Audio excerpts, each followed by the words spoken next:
क्या हुआ और कहां गया हिमाचल का सबसे बड़ा मुद्दा? मुर्गे और समोसे में उलझी हिमाचल की सियासत। जनता के मुद्दे हुए बाजार से गायब। बेरोजगारी और आर्थिक तबाही का कौन देगा हिसाब? जनता को भटकाकर ठग रहा है कौन?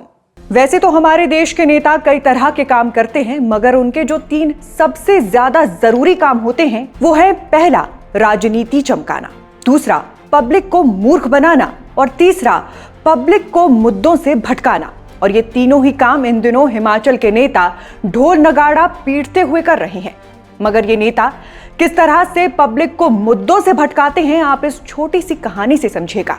1977 की बात है। कांग्रेस पार्टी के दिग्गज नेता हुआ करते थे बाबू जगजीवन राम, जिनका तत्कालीन प्रधानमंत्री इंदिरा गांधी से विवाद हुआ तो उन्होंने कांग्रेस पार्टी से इस्तीफा दे दिया और दिल्ली में देश भर के किसानों की रैली बुला ली। ऐसे में जब इंदिरा गांधी को लगा कि बाबू जगजीवन राम की रैली में भारी जन सैलाब उमड़ेगा, तो इंदिरा ने इस रैली से पब्लिक का ध्यान भटकाने के लिए एक तरकीब निकाली और दूरदर्शन पर उस वक्त की सबसे पॉपुलर फिल्म बॉबी का प्रीमियर करवा दिया।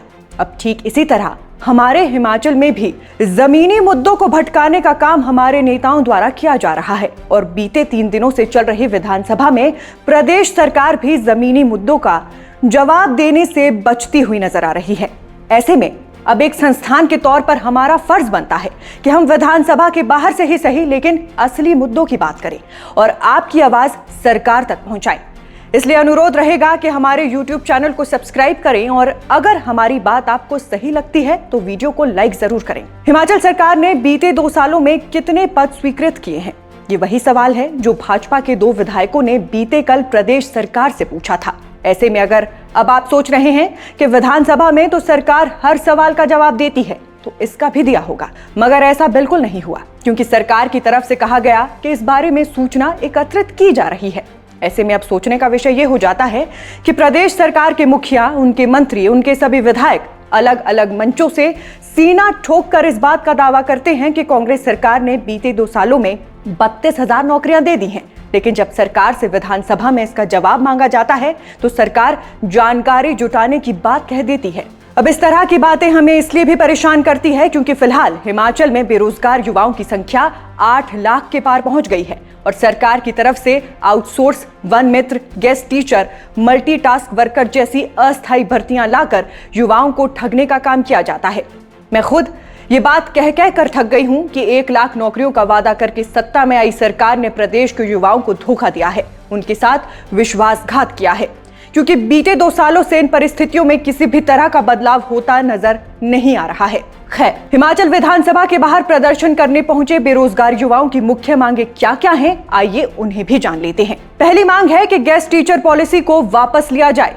दूसरी मांग के अनुसार राज्य चयन आयोग में OMR से परीक्षाओं की बहाली करवाई जाए। तीसरी मांग है कि आउटसोर्स भर्तियों पर पूर्णतः रोक लगाई जाए। चौथी मांग है कि साल 2022 में HPSSC के द्वारा विज्ञापित पदों के पेपर जल्द लिए जाए। पांचवी मांग है कि नई भर्तियों को जल्द विज्ञापित करवाया जाए। छठवीं मांग है कि HPU द्वारा विज्ञापित नॉन टीचिंग पदों को जल्द भरा जाए। और अंतिम व 7वीं मांग है कि कंप्यूटर साइंस लेक्चरर की भर्ती में 5 साल के टीचिंग अनुभव की शर्त को हटाया जाए।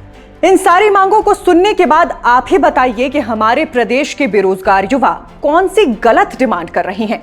अपना हक मांग रहे हैं, सरकार से रोजगार मांग रहे हैं और विपक्ष से साथ मांग रहे हैं, मगर उनके सामने नारा इस बात का लगाया जाता है कि सुक्खू भाया जंगली मुर्गा किसने खाया। जबकि विधानसभा में बात बेरोजगारी की होनी चाहिए, युवाओं की बेकारी की होनी चाहिए और साथ में बात होनी चाहिए हिमाचल के बदहाल आर्थिक हालात की भी और बढ़ती महंगाई की भी, क्योंकि जिस हिसाब से हिमाचल पर कर्ज का बोझ बढ़ रहा है और लोन लिमिट कम हो रही है, ऐसे में ये बात तो पक्की है कि आने वाले वक्त में प्रदेश की जनता पर महंगाई का और भी बड़ा बम फूटेगा और सरकार की तरफ से अपनी कमाई बढ़ाने के लिए कई और कठोर फैसले भी लिए जाएंगे, क्योंकि खुद मुख्यमंत्री सुक्खू भी अपने कई बयानों में ये बात दोहरा चुके हैं कि जनता को कठोर फैसलों के लिए तैयार रहना चाहिए। मीडिया रिपोर्ट्स के अनुसार आने वाले वक्त में बसों का किराया बढ़ाया जा सकता है, बिजली पानी और महंगा हो सकता है और यहां तक कि डीजल, पेट्रोल और शराब पर लगने वाला वैट भी बढ़ाया जा सकता है।